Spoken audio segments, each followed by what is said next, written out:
ketujuh, tatapan yang sulit diartikan. Revan hanya mengabaikan teriakan Nita yang memakinya dengan kasar. Bahkan kata-kata kotor dan segala umpatan Nita keluarkan dari dalam mulutnya. "Nggak usah sok kegantengan deh lo, dasar cowok brengsek. Pergi lo dari sini, kelas gue gerah tau." Revan masih tetap diam sambil mengamati kelas yang terlihat seperti sepi itu. Hanya ada beberapa siswa yang berada di dalam. Hatinya kecewa ketika tidak melihat gadis yang ingin ditemuinya itu. Revan beralih menatap Nita yang sejak tadi mencak-mencak seperti angin melahapnya hidup-hidup. "Lo lihat Ara enggak?" tanya Revan membuat Nita langsung berhenti ngomel. Matanya melotot dan dia hanya bisa diam mematung. Bahkan beberapa siswa yang berada di kelas itu juga langsung ikutan menoleh mendengar Revan mencari Ara. "Buat apa lo nyariin Ara? Mau lo hina lagi dan dipermalukan di depan umum?" Van, Ara udah gak ganggu hidup lo lagi, jadi gak usah nyari dia. Sana balik lagi lo ke tempat asal. Ntar si Miss Queen rebala akan nyari lo kalau lo masih di sini. Sekali lagi mulut Nita yang pedas kembali menyuruh Revan untuk pergi dari kelasnya. Revan merasa sedikit kesal, bukan karena ocehan dari Nita yang seperti burung beo tanpa berhenti mengoceh kalau belum lelah. Tapi cowok itu kesal karena tidak bisa bertemu Ara. Mau mencari dia di mana lagi kalau nggak ada di kelas. Revan tidak tahu tempat mana yang biasa didatangi oleh Ara saat jam istirahat. "Bilangi ke Ara kalau gue nyari dia," ucap Revan menatap Nita dengan mata elang yang menghunus tajam. Auranya membuat semua orang bergidik ngeri.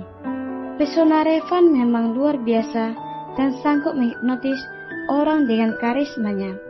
Seperti sekarang ini, Nita yang sejak tadi marahi Revan dan menghinanya tiba-tiba mengangguk pasrah saat Revan memberi perintah. Dengan langkah kecewa, Revan membalikkan badan dan berjalan keluar dari dalam kelas Ara. Pada saat di depan pintu kelas, tiba-tiba mata Revan melihat seseorang yang dicarinya sejak tadi. Tubuhnya tiba-tiba terasa kaku, tidak bisa digerakkan melihat pemandangan tidak terduga itu. Ara terlihat tertawa bersama seseorang yang sangat dikenal oleh Revan. Bahkan mereka terlihat begitu akrab. Sejak kapan mereka sedekat itu? Batin Revan. "Makasih ya, Fer. Kalau nggak ada lo, pasti Pak Ridwan menghukum gue lagi," ucap Ara yang belum menyadari dengan kedatangan Revan di kelas. "Iya, gue kan udah bilang sama lo, kalau butuh bantuan, langsung chat gue aja," jawab Vero, tersenyum hangat ke arah Ara yang berada di sampingnya.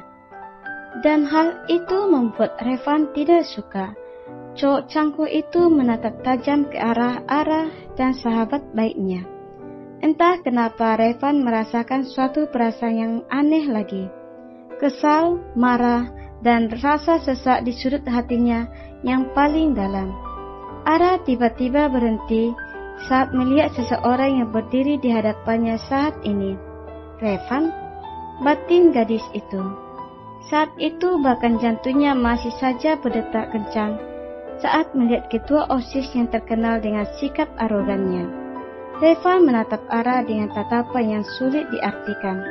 Pandangan mereka bertemu, tapi tidak langsung lama karena Ara langsung mengalihkan pandangannya kepada Vero dan berpamitan masuk ke dalam kelas. Revan masih betah menatap Ara. Ada yang berubah dari gadis itu dan Reva langsung menyadari kalau Ara sekarang memang terlihat berbeda. Seragam yang sedikit longgar seperti pada umumnya, wajah natural dengan bibir merah alami, dan rambut yang dikuncir kuda membuat penampilan Ara terlihat lebih menawan. Revan suka dengan perubahan penampilan Ara yang sekarang. Ara yang menyadari tatapan Revan yang tidak terlihat biasa, langsung melengos dan melangkah dengan santai masuk ke dalam kelas. Sebenarnya Ara hanya tidak mau mendapatkan hinaan seperti dulu yang selalu keluar dari dalam mulut ketos itu. Dia merasa tahu diri kalau Revan pasti tidak ingin melihat wajahnya berlama-lama. Namun, yang ada dalam pikiran Revan berbeda. Rasanya cowok populer itu masih ingin melihat Ara. Bukan hanya karena penampilannya yang sudah berbeda, tetapi ada rasa rindu yang membuncang di hatinya pada gadis tersebut. Van, ngapain lu ada di sini? Gue kira lu lagi makan di kantin sama Angel, tanya Vero. Reva menatap Vero dengan perasaan yang entah kenapa tidak suka. Kedua mata cowok tampan itu saling menatap. Tanpa menjawab pertanyaan dari sahabatnya itu, Revan langsung melangkah dari depan kelas Ara. Vero juga mengikuti langkah Revan karena memang sebentar lagi bel tanda masuk akan berbunyi. Rah, tahu nggak tadi siapa yang datang ke sini? Ucap Nita saat Ara sudah duduk di sampingnya. Ara tidak menjawab dan hanya mengangkat kedua bahunya tidak peduli. Si Revan, Ra. Dia tadi kesini dan nyariin lu. Apa lu berurusan dengan ketos itu lagi? Sampai dia datang ke sini? Tanya Nita penasaran. Takut kalau sahabatnya itu masih sering mengganggu Revan seperti dulu. Gue udah gak pernah ganggu ataupun nyari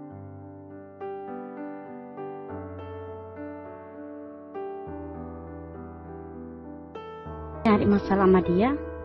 Jawab Ara cuek. Nita mengganggu. Terus ngapain ya dia nyari lu sampai di mari? Kan aneh, gak seperti biasanya. Tadi gue kira lu bikin masalah lagi sama ketos itu.